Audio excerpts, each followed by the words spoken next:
नमस्कार TV9 मराठीमध्ये आपल्या सगळ्यांचं स्वागत। मी निखिला। महत्त्वाची बातमी येते महाविकास आघाडीची। महाविकास आघाडीचं जागा वाटप समोर आलेलं आहे। शिवसेना ठाकरे गट 23 जागा लढवणार असल्याची सूत्रांची माहिती आहे।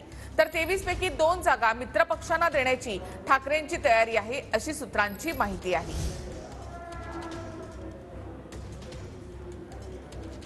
तर महाविकास आघाडीचं जागा वाटप शिवसेना ठाकरे गट 23 जागा लढणार सूत्रांची माहिती।